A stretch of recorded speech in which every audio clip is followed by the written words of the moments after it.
Hello YouTube. Robert Alvarez, the Psychic Witch, also known as Mr. Lighting and a Fan. I have some great lighting over here, I have some lighting over here, I have the fan over here, and I'm golden. Right now the time is approximately 9:13 p.m. and 9:13 numerologically reduces to 13, as in the number 13. Blessed be the power of the witch.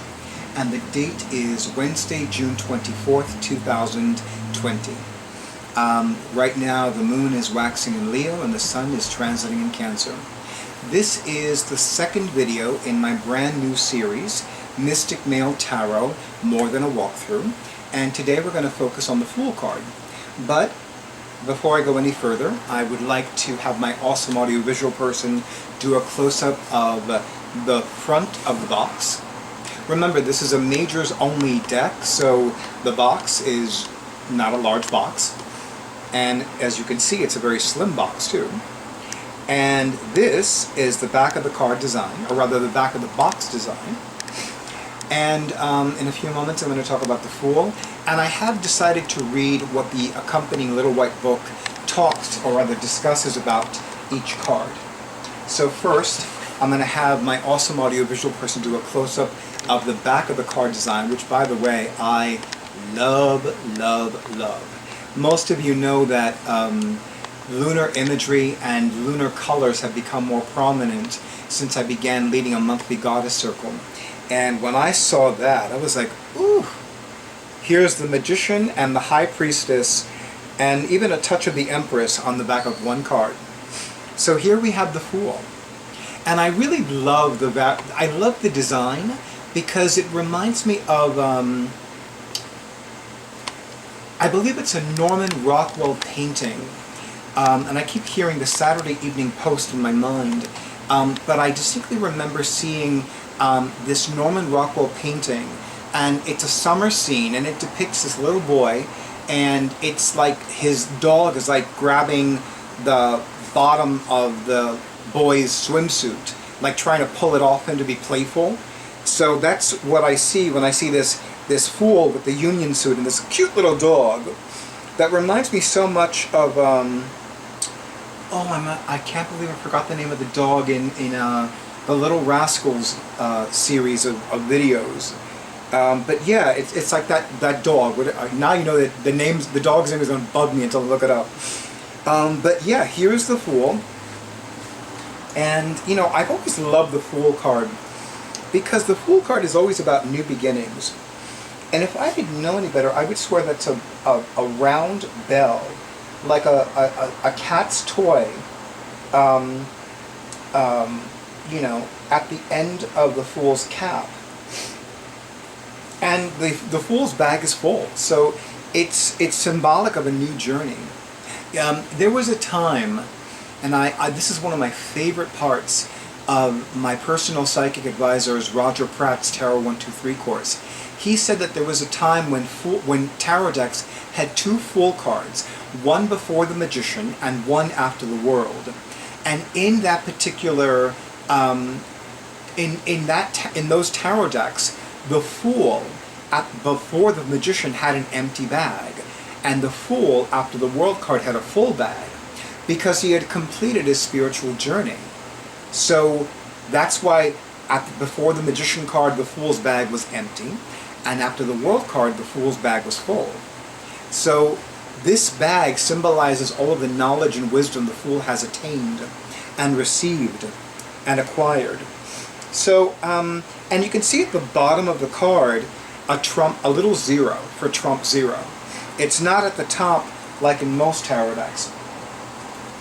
So this is what John C. Jennison Jr. wrote about the Fool card. Where are you? Okay.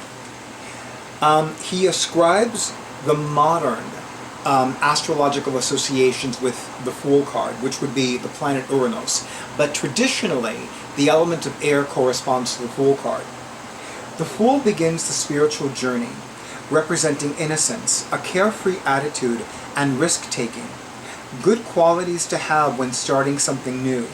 The shadow side, which would be if this card is reversed or upside down, for those of us that are non-tarot users, the shadow side is being reckless or taking risks without weighing the consequences. And again, you know, with this walkthrough series of videos, and with, or rather with this more than a walkthrough series of videos, with both the Mystic Male Tarot and Pride Tarot a collaborative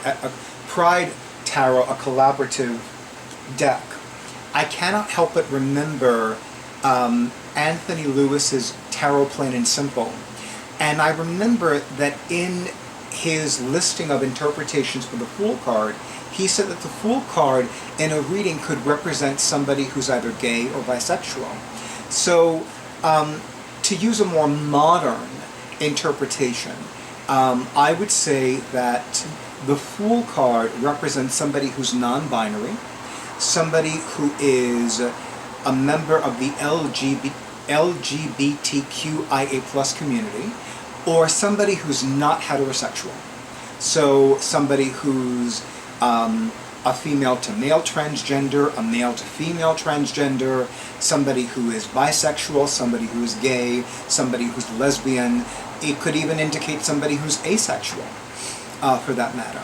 So there's a lot of interpretive possibilities with the Fool card, and especially with a non-heterosexual tarot deck. So I really find myself digging the Fool card a lot more than I ever thought I would. And I'm beginning to develop a deeper connection with the Fool card than I ever thought I ever would. So with that being said, you know, let me know if you have the Mystic Male Tarot. Let me know if you used it yet for a reading. I have not felt led to use either the Mystic Male Tarot or the Pride Tarot with readings just yet. Frankly, I want to keep the Mystic Male Tarot and the Pride Tarot unused with clients until I complete the series, these two series of videos, and then I can go to other series of videos. But for right now, what I'm going to say is thank you so much for honoring who I am and what I do. And thank you, John C. Jennison Jr., for honoring my tweets and my Instagram posts about your deck. I am honored to have you as one of my Twitter followers. Or, no, I think you're just following me on Instagram. No. You're following me on... Okay, I don't remember. I do remember that John C. Jennison Jr. is either following me on Instagram or Twitter or both. You can tell that I haven't really kept track with like how many followers I have, so many subscribers I have. There are some people that have started following me on Twitter, which I find very exciting because they're people whose works I admire a lot. So I was just like, ooh, you know, it made me goosebumpy. So for now, I want to wish all of you a beautiful evening. And I do feel I need to quickly acknowledge there are some videos that I had forgotten about. So over the next few weeks, you can expect a lot more videos to be uploaded. In fact, my intention is to upload anywhere between 2 to 4 videos within a 24-hour period, pretty much every day until the end of the month.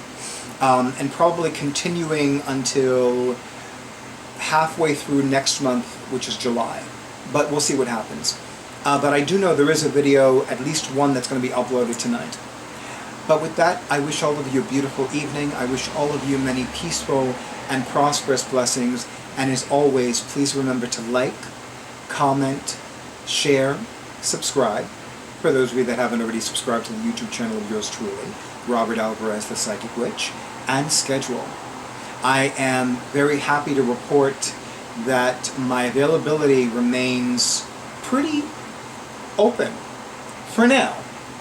I know there are some people that have been sharing my contact information on various social media platforms, and the number of phone readings and video readings I'm conducting has increased a lot over the last few weeks. So if you want to schedule a reading, schedule it soon, otherwise you might not get the appointment date and time that you want. But don't take my word for it.